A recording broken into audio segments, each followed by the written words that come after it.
We got the preview for update 6.3, which happens in about a week, and we are getting Divine Codes Part 3. The notification showed all the new common manuals you can buy, so I wanted to go over each one since when the actual update comes out, we have a lot of other things to talk about. Regarding Divine Codes Part 3, starting with update 6.3, they will replace all the sources of Divine Codes Part 2. The only place you can get Part 2 Divine Codes after the update will be in Summoner Duels, and that is just because the rewards are already set. If they add more favorite rewards in the next year, we'll probably see Divine Codes Part 3. Like last year, we are getting a new Normal 3 section where you can purchase common manuals only with Divine Codes Part 3.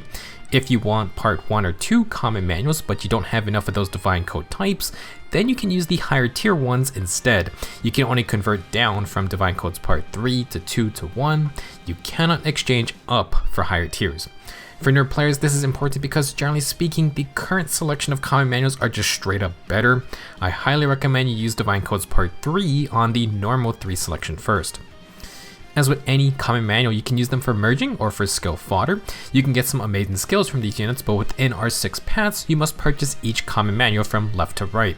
There is an increasing cost for each tier of the path, and in total, if you want a common manual at the very end, it's going to cost you 6,000 Part 3 Divine Codes.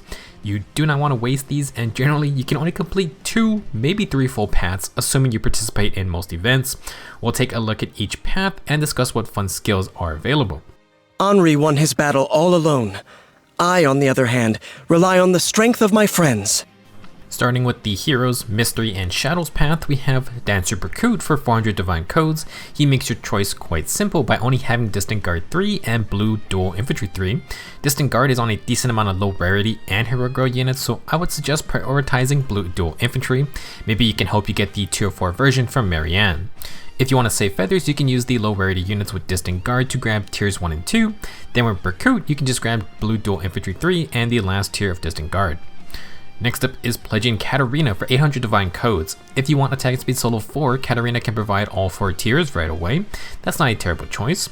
If you can get the first 3 tiers from elsewhere though, then Katarina can offer attack and res rain 3, which could be nice on your flyers. Chill defense and res 2 is also an option, and Katarina is the only unit with this skill. However, chill B skills are not as highly valued since the B slot is just too competitive. While you could grab Luna as well, it's a common special on many units. I would focus on attack and speed solo or attack and res rain. In the middle of the pack is Zeke, who has suddenly become extremely valuable fodder. He has 2 very rare skills in Attack and Defense Catch 4 and Defense and Res Menace. Thanks to Sedgar, you can get Attack and Defense Catch 3, which then lets Zeke pass along low Attack and Defense 3 at the same time. You can do the same for Defense and Res Menace by using Elfric. I highly recommend doing this as Catch 4 and Menace skills are very strong and low attack and defense is amazing as well. In fact, you can get attack and defense Catch 4 and defense res Menace together. You just need to use either Sedgar or Elfric and you'll have enough slots to grab the rest of the skill. If you use Elfric, you just need Threaten Defense or Threaten Res first, and both are very common skills. Getting any 2 of these 3 skills is pretty amazing value. Moving on to Summer Freya, she's going to cost you 1600 Divine Codes. Freya is a bit straightforward. You probably either get Attack and Speed Solo 4 or you get Fatal Smoke 3. If you want to upgrade a unit with Attack and Speed Solo 3, then she's a solid pick. However, for most units, you're probably only going to get 1 of these skills. If you get Fatal Smoke 3, feel free to grab Glimmer along the way. Last up is Brave Marth for 2,000 Divine Codes. To get to this point, you will have spent 6,000 Divine Codes Part 3, so yeah, big investment. Marth can be great value though in certain scenarios, mainly if you already have a distant counter unit and you want to give them a dodge B skill. He has Distant Pressure, which grants +5 speed at the cost of recoil damage. For shorter fights, more speed can help you out, and it works on the player phase as well. Spurn is a very solid dodge B skill since it grants extra damage on your special procs if you get on lower HP. If you want, you could grab Distant Pressure with even Tempest for extra movement. It's a bit of conflicting playstyles, but flexibility doesn't hurt. Now, even though Distant Pressure requires Distant Counter as a prerequisite, there is nothing wrong with just grabbing regular DC with Spurn 3 or even Tempest. You spent a ton of Divine Codes to get here though, so I think you at least want to get Distant Pressure. Overall, the Heroes, Mystery, and Shadows path isn't too bad, but may not be for everyone. If you need Attack and Speed Solo 4, then you got 2 common manuals, and Marth has the coveted Distant Pressure plus Burn combo. If you only invest partially, then Zeke is an amazing pick. He benefits a ton from having fodder prereqs on hero grow units. Oh, I'm so glad to see that all of you are doing well. I've been so worried. Our second path is for heroes, Genealogy and Thracia 776. Up first is Crusader Scion Lewin, who has the Drifting Grace Plus Inheritable Blue Tome, which grants 10 HP every turn and grants plus 5 attack and speed during combat if you're above 25% health. If you want this tome, you can tack on Luna as well. Sadly, if you want Lewin's other passives, you're gonna have to pick and choose one unless we get some other sources for their skills. Tekken Red Solo 3 is a fine ace gift if you want to combo with a Solo Sacred Seal. As for Infantry Flash 3, this is actually an absurdly rare C-scale. It's only on this Lewin and Legendary Marth, and it just grants Flashing Blade to nearby allies. Interesting, but certainly niche. Maybe you can support a dodge user with it. Second unit is Aspo. He has some spicy skills for being the second tier in this path, namely No Follow-Up 3. That is a very valuable B skill and you can get it with Fury 4. If you have the Fury 3 fodder, then why not get the tier 4 as well. Same can be done with Speed and Res 03. I would prioritize No Follow-Up though because Speed and Res 03 is on Dithorba. That said, you can get both. You could use a 4-star Dithorba for Speed and Res 01 and 2, grab the tier 3 from Aspo, and then get No Follow-Up 3 as well. Third unit is Crusader Larce. Sadly, you cannot take Ragnar Astra, but for being the tier 3 pick, Larce offers Frenzy 3. This is a dodge B skill with Desperation 2. It's decent on units who want damage reduction, but prefer to sweep enemies when they get on lower health. If you want Frenzy, you can get Joint Drive Attack as well. All it requires is Drive Attack 2, and that is on units like Echidna, Sedith, or Cynthia. Larce will have Speed and Defense Solo 4. Leith is the only other unit with Speed and Defense Solo at all, so it's going to be tough to get the tier 4 with Frenzy. You probably have to get just the 4 tiers of Speed and Defense Solo, or you could grab the 3 tiers with Joint Drive Attack. It is only a +1 Speed and Defense difference. Fourth comment manual is for Sarah. She has the very rare Return Plus Healing Assist, which is a heal plus reposition. Very powerful tool, especially if you want to hit and run with a dancer. Now, luckily, if you get Return Plus, you can also grab Attack and Speed Push 4 and Joint Drive Res. Attack and Speed Push 3 can be got from Gonzalez, Petrine, or Leone. Joint Drive Res just needs Drive Res 2 from someone like Soleil.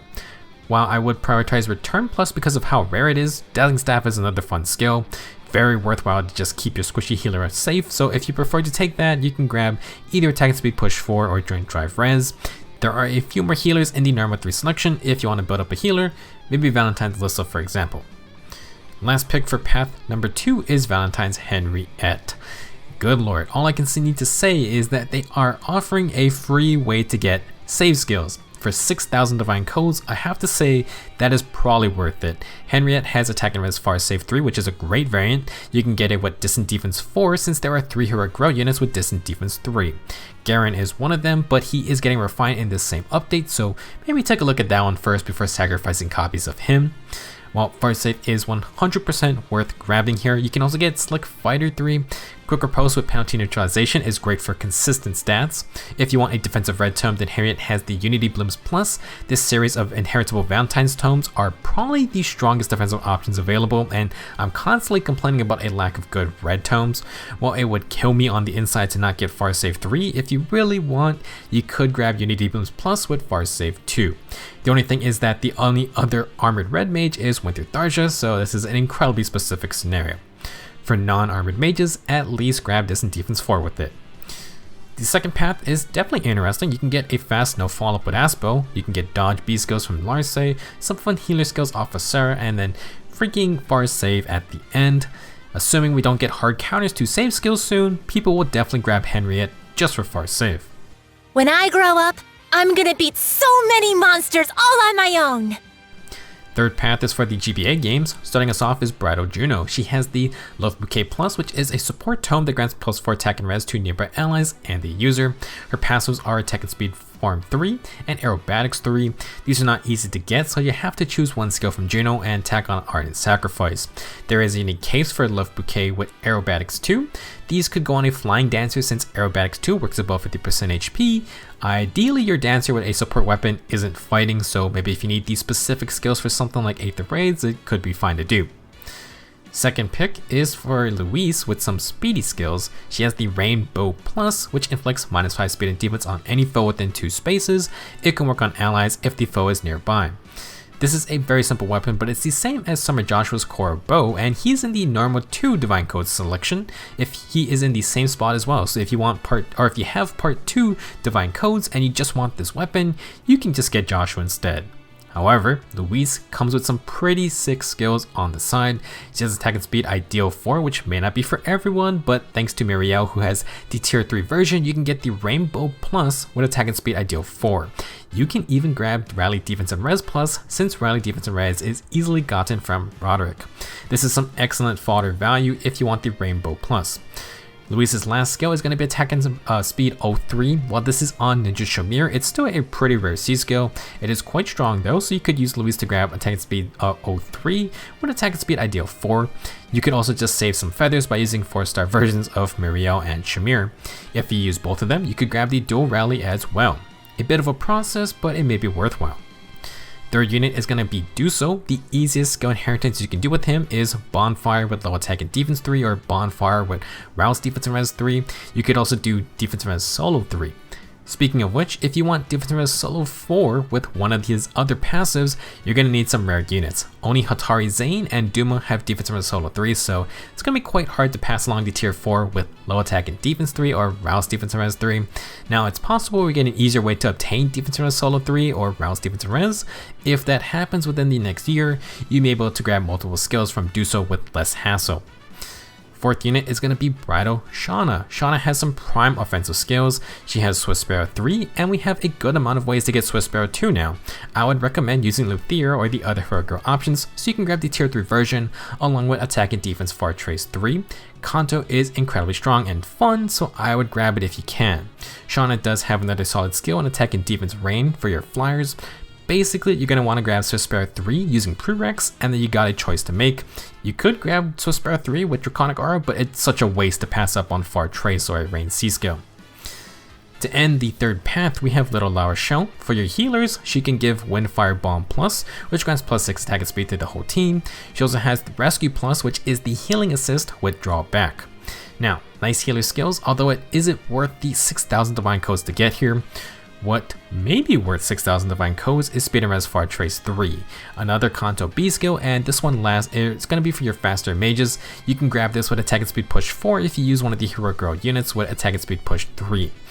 If you don't need Far Trace for a healer, you can opt for attack and speed push 3 and 4 with Rescue Plus. If you're watching this relatively close to the release of Update 6.3, know that the A Hero Rises banner in March will have 2 Speed and Res Far Trace holders. It's also going to be a 4-man green banner, so perhaps you'll get a ton of Far Trace fodder if you get lucky. Overall, the GBA path is a bit wonky. Louise has some fun speed-based skills and Duso can provide excellent defensive skills. If you want to invest in this path, you're going to get 2 Far Trace Kanto skills, and each one can come with attack and speed increasing A skill. If you have ranged flyers and cavaliers, this might be the path for you. You want to know why I need money, do you? 100,000 gold. That's what it will cost you for me to answer that question. Fourth path is for Path of Radiance and Radiant Dawn. Starting us off is Pirate Vika. You can get Glacies with Sabotage Attack 3, not bad for high res debuffers. You can do the same for Speed and Res Solo 3. However, Urk has brought this solo skill into the low rarity pool. We could get Sabotage Attack on a Heroic Girl unit or a demoted unit in the future sometime, but for the moment it is Vika's rarest skill. If you want Speed and Res Solo 3 and Sabotage Attack on a unit, you could use 4-star Urk for the first 2 tiers. That would save you some feathers. Second pick is going to be Astrid. Her main skill to prioritize will be Attack and Defense Ruse 3. You can get all 3 tiers with Rally Attack and Defense Plus. You can get the regular Rally Attack and Defense from Jerome or Valentine's Ellwood. The Rally Ruse combo is a classic support set, and Astrid is pretty cheap to pick up. If you prefer a stat booster, she's the only unit with Speed and Defense Bond 4. You can get the first 3 tiers from Summer Norn or Ethlin, and that will let you pick up the tier 4 with Attack and Defense Ruse if you want. Last up, if you don't need the Ruse B skill, you could save some feathers and get Rally Attack and Defense Plus and Speed and Defense Bond 4. Our third unit is going to be Winter Sephiroth, who requires some tough choices. He has the very good Tannin Baton Plus staff, which grants guard to nearby allies. That can be extremely nice, and I recommend trying to inherit this staff. It can be gotten with either Earth Water Bomb Plus or Restore Plus, but there is also the option to grab Odd Recovery 1 and 2. Odd Recovery's biggest trait is the AoE penalty cleanse, and the tier levels only affect the healing amount. Tier 3 heals 20 HP, which is pretty good, but Tier 2 heals 10 HP, and you still get the same penalty neutralization every odd turn. I would say this is a worthy sacrifice to obtain the Tannin Baton and Odd Recovery together. If you prefer to grab Odd Recovery 3, then you can get Attack and Res Push 4 or Restore Plus. Attack and Res Push 3 can be gotten from someone like Brady. If you really want to go wild, you could do something like Odd Recovery 1, Attack and Res Push 4, and Baton Plus. You only get 5 HP healing, but you still get the same penalty cleanse, and that may be all you need. Overall, if you get Sephiron, I would prioritize his staff and Odd Recovery. Grab both if you don't need the extra AoE heal. This could also be a nice combo for Valentine's Lissa. Fourth unit is Volk, and I'm surprised he is not in the last slot. If you get Volk, you absolutely should use him for lethality. He's the sole holder of this dagger only special with damage reduction nullification. We may get another lethality holder, but if we do not, then Volk is your ticket for any wannabe assassin. Now, for your lethality users, you can pass along Times Pulse 3 or No Follow-Up 3. Both are solid options for attackers, although Times Pulse may be more important since lethality is on a high 4 cooldown.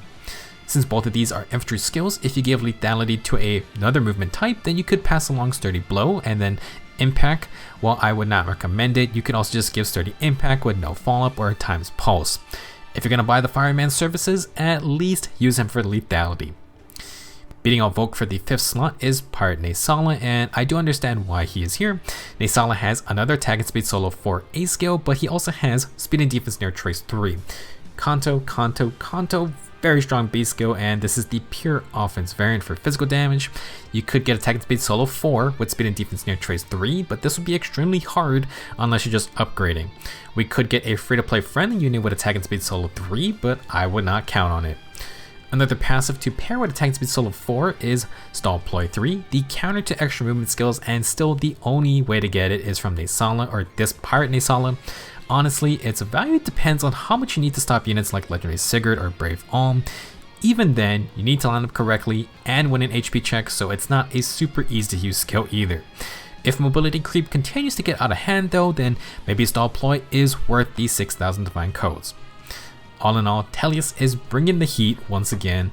Cheap Rally Ruse combo, some very powerful healer skills, lethality with no follow-up or Times Pulse, and then you got Kanto with Stall Ploy also available. Definitely not the worst path to invest in. Master Grima, I'll never betray you. I'll stay by your side no matter what form you take. The 5th path is going to be for Awakening and Fates. Starting us off is Nir's Caden. Not a lot of choice here. You basically get swap with attack and defense snag 3, or you get swap with even speed wave 3. I wouldn't exactly say either passive is super amazing, although snag skills are just so insanely rare, it's tough to test them out. While I would try to get attack and defense snag if anything, technically even speed wave is pretty rare. Maybe it could be worth saving in case tier 4 wave skills ever happen. Second common manual is going to be for Nyx. She also makes things pretty simple, and you definitely want to get no follow-up from her. While you can't take Luna, it is actually possible to get Speed and Res Solo 4 at the same time, thanks to Urk. He has Speed and Res Solo 3 like we mentioned, and he's a low rarity summon, so if you got extra copies, it may be worth it making him 5 stars to grab the tier 4. If you don't care about one extra speed and defense point, you can just use 4-star Urk to get Speed and Res Solo 1 and 2, then you grab the tier 3 with no follow-up 3. Third slot is going to go to Charlotte, and now we have some tough choices. Charlotte can give you Swift Sparrow 3, which is great, and then you either get to choose Times Pulse 3 or Frenzy 3. Both of these are fun skills, so pick the one you need. Personally, I think dodge skills are real good with stat boosters that work on both phases, such as attack and speed solo.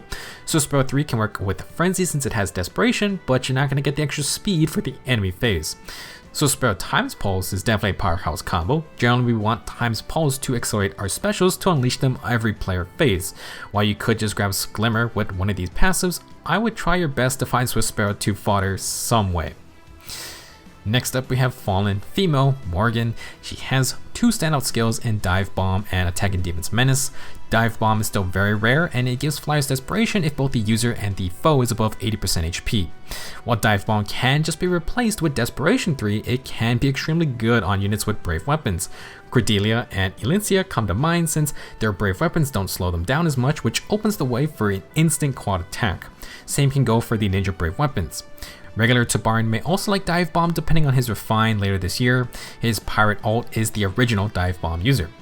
If you don't need flyer skills, Attack and Defense Menace is top tier. You can even get its prereqs in Threat and Attack and Defense 2 from Patrine, Yenfei, or Fernand. It is well worth the effort, I think, and it would let you pick up Dive Bomb or Attack and Defense Solo 3 with it. You can't get the tier 4, but again, you're only losing out on 1 Attack and Defense point, unless you care about arena score. Last inheritance set you can go with is Attack and Defense Solo 4 with Dive Bomb 3. This would mainly just be for upgrading from the tier 3 of Attack and Defense Solo, although we got a couple of ephemeral combat manuals with this skill. If you have Hot Springs Ryoma or Percival still around, then you could follow them first. Fallen Female Morgan is definitely a great combat manual. Dive Bomb and Attack and Defense Menace are pretty fun skills. If you spend 6,000 Divine Codes Part 3, you can get yourself Halloween Male Grima. Like Henriette, Grima is in the last slot because he has Attack and Res near save 3. Save skills are busted, and again, if no hard counters come out, they will continue to be relevant. Grima does you a solid by letting you pick up near save 3 with Sturdy Stance 3. Extremely good combo, and you can get Sturdy Stance 2 from Altena or Halloween Dorcas. If you for some reason do not want a save skill, you can instead get Sturdy Stance 3 with Slick Fighter. Not a bad choice either, but passing up on a near save skill after spending all those divine codes would hurt a lot. Well, if you really don't mind the stat loss, nor you care about arena score, you could be a mad lad and just get near save 1 with Slick Fighter 3. Unless I'm mistaken, near save 1 has the same savior activation conditions, you just get +1 attack and res instead of +4. While I would like those stats, it is Savior that makes these skills shine. You could do this, but we have a lot of other quick repose B skills to get. I do not think it's worth passing up on Sturdy Stance 3 with near save 3. Overall, Awakening and Fates has a pretty strong showing. You can get a quick no follow-up. Charlotte's gonna have 3 great skills. Fallen Morgan has Dive Bomb with Menace, and both of those are pretty good. Then you got Grima with the outstanding Armory near save kit to pass along. While not free, if you're watching this video before update 6.3, Halloween Male Grima is still on the Double Special Heroes banner. It will take a while to get the 6,000 divine codes, so you could try to summon for him for more immediate access. Nothing to worry about, Summoner. Not even a suspicious bug could crawl past me. Last path goes to 3 houses, and starting us off is Summer Casper. Man, I like Casper, but I didn't really want to see him here. Like in the recent Double Special Heroes banner, he doesn't have the most amazing skills, but at least it's fine for the first slot. I think Casper's best usage is to give your axe units a fish to slap people with. You get +5 defense, inflict -5 defense on the foe, and you're going to steal their defense field buffs. With the Victor Fish, you can get Smite and even attack wave 3. You will need to use Heroic Girl units like Ashnard or Fallen Dalthea for the prereq tiers though.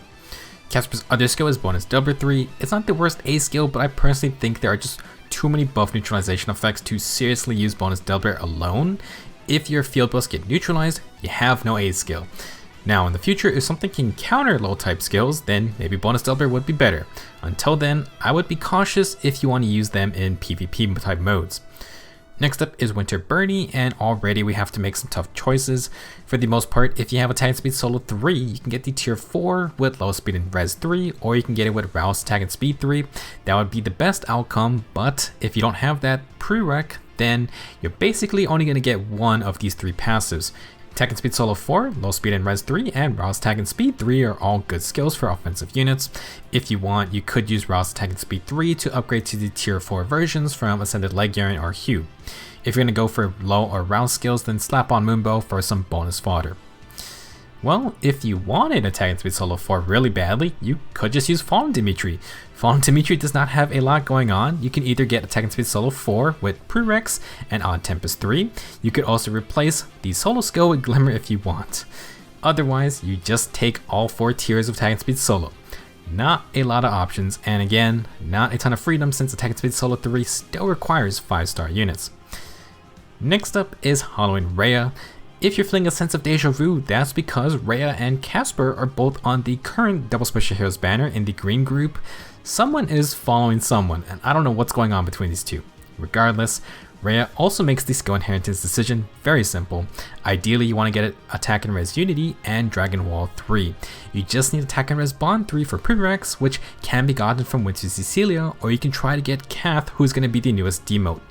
More res is great for Dragon Wall, so it's a fine combo.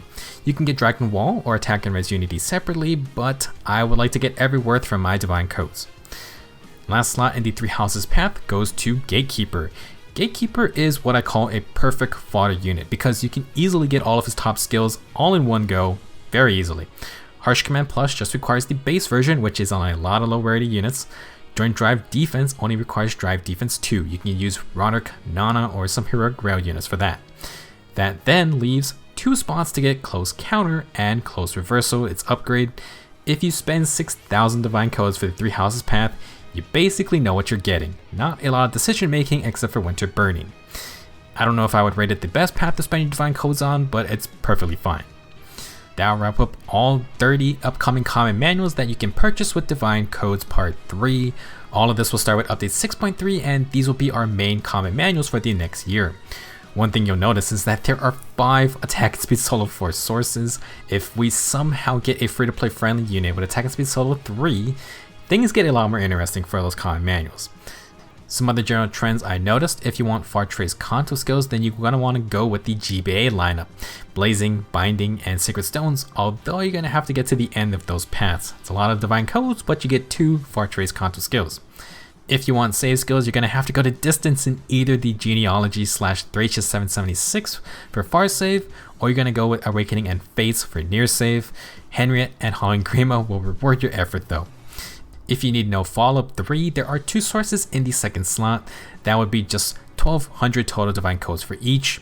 If you want lethality, obviously you're going to have to go with Volk. For fun discussion, which path do I think is the best overall value? I would say it's a toss-up between Genealogy / Thracia and Awakening / Fates. They both have the save skills at the end, they both have no follow-up holders in the second slot, and they both have frenzy holders in the third slot.